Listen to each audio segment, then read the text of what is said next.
के एक्शन पर नजरें रखिए, जहां पर आज के दिन खरीदारी तो जोश में थी सुबह के सत्र में, लेकिन जैसे जैसे दिन चढ़ रहा है ऊपरी लेवल से मार्केट में मुनाफा वसूली आ रही है। तो अगर आप देखें निफ्टी, मिड कैप और निफ्टी बैंक तीनों जो आउट परफॉर्मर्स थे, वहां पर अब लाल निशान के साथ कारोबार यानी कि नेगेटिव टेरिटरी में ट्रेड बनता दिखाई दे रहा है। निफ्टी आ गया है 135 पॉइंट नीचे, निफ्टी बैंक 80 पॉइंट नीचे, और मिड कैप से जो भी आस थी कि ये होल्ड करेगा वो भी इस समय नेगेटिव टेरिटरी में तेजी से फिसला है। एडवांस डिक्लाइन रेशियो जहां पर सुबह में 3:1 का मोड था, अब ये जो रेशियो है 1:1 पर आकर सिमट कर रह गया है। आपको दिखाते हैं हाइलाइट्स मार्केट की और फिर गाबा साहब से पूछेंगे आखिर ऐसा क्या हुआ टेक्निकली कि मार्केट ने 17,600 को छूने के बाद फिर से एक यू टर्न लिया। लेकिन इस समय देखिए बाजार मजबूत शुरुआत के बाद लड़खड़ाया है, मुनाफा वसूली की गिरफ्त में इस समय बैठता हुआ, और 17,600 का साथ तो हमने तोड़ा, लेकिन साथ ही देखिए इस समय 17,400 के भी नीचे फिसल चुका है। तो डे हाई से करीब करीब 225 अंक नीचे इस समय आपको निफ्टी दिखाई देगा। निजी बैंकों में तेजी देखी जो सुबह में देखी गई थी, उस तेजी पर लगा ब्रेक और ऊंचाई से निफ्टी बैंक भी करीब करीब 500 अंक करेक्ट होकर अब 37,000 की तरफ तेजी से स्लिप कर रहा है। आज ऑयल, गैस, एफएमसीजी शेयरों ने दबाव बनाया है, लेकिन अगर मार्केट को थोड़ा सा सहारा है इस समय वो चुनिंदा टेक कंपनी, मेटल शेयर और पावर शेयरों की ओर से मिलता दिखाई दे रहा है। यह है फिलहाल मार्केट की स्थिति। अब चार्टिकली ये बाजार जो कमजोर हो रहा है और हर टिक के साथ जो कमजोरी बढ़ रही है उसे कैसे पढ़ा जाएगा, और साहब को जोड़ते हैं साथ ही एक बार विदेशी बाजारों के भी हाल पढ़ लेते हैं। डाउ फ्यूचर्स में ऐसा कुछ नहीं है जिससे हैरान होना चाहिए, 80 पॉइंट्स की बढ़त पर ट्रेड देखने को मिला है। एशिया में निकेई क्लोज पॉजिटिव दिखा चुका है। हांगकांग के बाजारों में ऊपरी लेवल से कुछ कूल ऑफ देखने को मिला। सुबह में हांगकांग का बाजार 300-350 पॉइंट ऊपर था, फिर फाइनली 23-24 पॉइंट तक की गिरावट देखने को मिली। तो वहां पर भी पोजीशंस वाइंड अप हुई हैं, कूल ऑफ हुई हैं। कावा साहब गुड आफ्टरनून। ये ऊपरी लेवल्स पर 17,600 आज हजम नहीं हुआ, क्या निचले लेवल्स पर फिर खरीदारी का मौका मिल रहा है या फिर अब बाजार थोड़ा सा असमंजस में है? Well good afternoon to you Harshada. Actually 17,800 में बहुत स्ट्रॉन्ग रेसिस्टेंस है, लेकिन वहां पर पहुंचा ही नहीं। 17,700 में गैप अप खुला और वहां पर सेलिंग प्रेशर आ गई। अब थोड़ा डिप है, ये डिप कहां तक जा सकता है? आज का टारगेट था 17,400, पॉसिबल है कि 17,300 भी पॉसिबिलिटी है, मतलब 275-270 एक पॉसिबिलिटी है। वहां पर थोड़ा सपोर्ट है, शायद वहां पर समझ जाए, लेकिन लगता है थोड़ा डिप है। पॉसिबल है कि साइडवेज टू डिप माहौल बनता रहे 1 या 2 दिन पॉसिबल। तो ये क्या 17,400 पर टिकेगा तो ठीक है या फिर उसके नीचे भी स्थिति हम संभाल लेंगे? इंपॉर्टेंट लेवल नीचे वाला क्या है? 270 नजर आता है, वहां पर सपोर्ट जरूर है। ठीक है, आज का 400 था वो आ गया, लेकिन मुझे लगता है पॉसिबिलिटी और थोड़ा डिप है, क्योंकि रेसिस्टेंस तो है अपर रीजन्स पे, तो सेलिंग जो रैलीज मिलेगी वो शायद बिकवाली का मौका रहेगा। तो गावा साहब करना क्या है, क्योंकि आप इंडेक्स में तो साफ देख रहे हैं कि रैली पर बिकवाली करते हुए दिखाई दे रहे हैं मार्केट में। स्टॉक स्पेसिफिकली तेजी करें या मंदी? नहीं, स्टॉक स्पेसिफिक जरूर तेजी करनी चाहिए, हमको स्टॉक स्पेसिफिक होना चाहिए। मुझे अच्छा लगता है एल&टी इन्फोटेक, यहाँ पर 7,000 का आंकड़ा नजर आता है, पॉसिबल है कि वहां तक चला जाए, क्योंकि 4-5 दिन का साइडवेज वो मिला है, उसके बाद अप मिला है। स्टॉप होगा करीब 6,750 का स्टॉप लगा अगर चले तो मुझे लगता है अच्छा रहेगा। और दूसरा स्टॉक जो अच्छा लगता है वो है भारत फोर्ज, इसमें भी तेजी है, बहुत अच्छा सपोर्ट मिला है और ब्रेकआउट मिला है करीब अराउंड 730 में। बस मेरे ख्याल से 760 पॉसिबल है, 730 का स्टॉप लगा है भारत फोर्ज में। 760 का टारगेट लगाइएगा, 730 का स्टॉप लॉस। भारत फोर्ज की बात हो रही है, यहाँ पर बाय का कॉल, 12 रुपए ऊपर वो स्टॉक, और एल&टी इन्फोटेक में आप तेजी की पोजीशन लेकर चले। आज वैसे ये मिड कैप आईटी कंपनियां हैं जिन्होंने मूड थोड़ा बहुत संभाला हुआ है, वरना स्थिति और भी गड़बड़ाती हुई दिखाई देती। चलिए आपको बताते हैं कि किन किन स्टॉक्स में क्या एक्शन बनता दिखाई दिया है। तो आज के दिन देखिए सेक्टोरल एक्शन कहां पर है वो पहले आपकी स्क्रीन पर लेकर आएंगे। मिड कैप में मेटल शेयरों में तेजी देखने को मिली है। टाटा स्टील लॉन्ग प्रोडक्ट्स 2% ऊपर, नैल्को 2.5% ऊपर, सेल में 1% से ज्यादा की तेजी थी, अभी आधे % से कुछ ज्यादा की बढ़त दिखाता हुआ नजर आया है। लेकिन एल&टी इन्फोटेक का जिक्र किया जो गावा साहब ने, आप देखिएगा ओवरऑल टेक्नोलॉजी शेयरों में बिरला सॉफ्ट 5% के गेंस दिखा रहा है, एल&टी इन्फोटेक 3% ऊपर है, एम्फोसिस हो, L&T टेक सर्विसेज हो, कोफोर्ज जैसे स्टॉक्स हो, सब में तेजी के ही सौदे आज के दिन बनते दिखाई दिए हैं।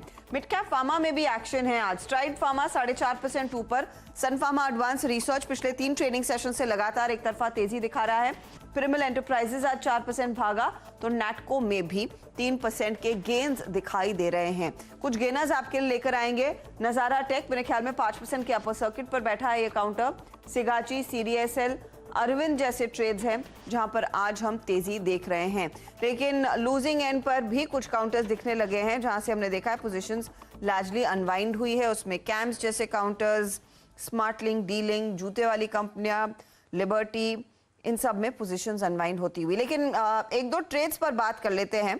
गावा साहब, इस घंटे देखिए एक स्टॉक जहां पर थोड़ी सी हरकत और बढ़ती हुई दिखाई दे रही है, वो है सोना BLW प्रिसिशन, यानी कि सोना कॉमस्टार वाला शेयर। आपने क्योंकि भारत फोर्ज कहा, एक बार सोना BLW पर भी ध्यान दीजिए। 821 करंट मार्केट प्राइस, 817 इसका 52 हफ्तों के हाई था, तो लाइफ हाइस के आसपास है ये स्टॉक।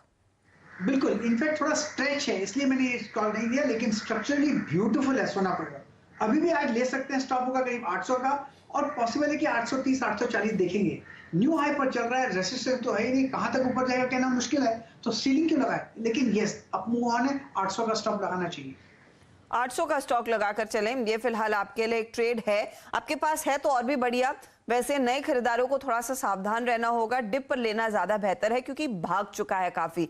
इनफैक्ट पिछले 6 महीनों का चार्ट लेकर आएंगे डायरेक्टर साहब, तो आपको दिखाई देगा किस तरह की एक तरफा तेजी दरअसल इस काउंटर ने दिखाई है।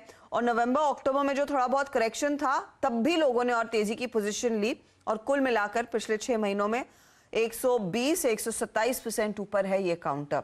बैंकिंग काउंटर्स और निफ्टी बैंक आपकी स्क्रीन पर लेकर आएंगे। 42 अंकों की गिरावट देखने को मिली है। दरअसल अब यही बातचीत सबसे ज्यादा चल रही है कि सरकार बैंकिंग सेक्टर के लिए या फिर अलग अलग सेक्टर्स के लिए क्या खास करने वाली है। बजट पर सबकी नजरें हैं 1 फरवरी को जो पेश होगा, और सरकार दरअसल इस बजट में ऐसी खास फिक्स डिपॉजिट स्कीम लाए जो टैक्स बचाने के लिहाज से आकर्षक हो। ये दरअसल बैंकिंग सेक्टर की बड़ी मांग है। CNBC आवाज को मिली एक्सक्लूसिव जानकारी के मुताबिक ऐसी ही कई अहम रिकमेंडेशंस यानी कि सिफारिशें सरकार को पेश की गई है। लक्ष्मण रॉय हमारे साथ हैं। लक्ष्मण, बताइए बैंकिंग सेक्टर ने क्या क्या सिफारिशें रखी हैं सामने वित्त मंत्रालय के? वैसे तो बजट को लेकर बैंकिंग सेक्टर की तरफ से 1 दर्जन से ज्यादा सिफारिशें की गई हैं, लेकिन सबसे ज्यादा महत्वपूर्ण सिफारिश जिसका लेना देना सिर्फ बैंकों से नहीं बल्कि हमसे आपसे है, उसका जिक्र करना चाहूंगा। वो ये कि बैंकिंग सेक्टर चाहता है कि सरकार बजट में bank fix deposit tax saver scheme लेकर के आए, यानी बैंकों के फिक्स डिपॉजिट में अगर आप पैसा डालते हैं तो आपको ज्यादा से ज्यादा टैक्स की छूट मिल पाएगी। इस तरीके की इस स्कीम सरकार बजट में लाए। दरअसल इसके पीछे दलील बैंकों की यह है कि दूसरे जो फाइनेंशियल प्रोडक्ट मार्केट में है, ELSS हो या फिर दूसरे फाइनेंशियल प्रोडक्ट हो, वो बैंकों को फिक्स डिपॉजिट के मुकाबले ज्यादा आकर्षक होते हैं, क्योंकि वहां पे लॉक इन पीरियड कम होता है, वहां पे टैक्स छूट ज्यादा मिलती है। इसलिए बैंक सेक्टर चाहते हैं कि सरकार बजट में इस तरह का प्रावधान करे कि बैंकों को फिक्स डिपॉजिट में आप पैसा लगाएं तो टैक्स ज्यादा बचा सके। साथ ही साथ बैंक अभी जो 5 साल के बैंक फिक्स डिपॉजिट होते हैं जहां पे टैक्स छूट आप दे रहे हैं, उस 5 साल के लॉक इन पीरियड को घटा करके कम से कम 3 साल करिए। इसके पीछे दलील यह है कि अगर बैंकों के पास फिक्स डिपॉजिट का पैसा ज्यादा आएगा तो फिर बैंक उस पैसे का इस्तेमाल बेहतर तरीके से अपने कमर्शियल मकसद से कर सकेंगे। तो एक महत्वपूर्ण सिफारिश ये की गई है।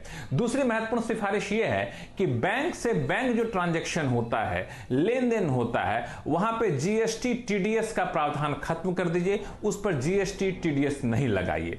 तीसरी सिफारिश ये महत्वपूर्ण है कि बैंक फाइनेंशियल इंक्लूजन के लिए, गरीब तबके के लोगों के लिए, डिजिटल बैंकिंग के लिए बहुत सारा काम करता है। इसके लिए खर्च अतिरिक्त होता है, अतिरिक्त इंफ्रास्ट्रक्चर बनाया जाता है, तो इसके लिए बैंकों को आप इंसेंटिव दीजिए ताकि बैंकों के ऊपर खर्च का बोझ भी ना पड़े और बैंक ऐसा करने के लिए और ज्यादा प्रेरित हो सके।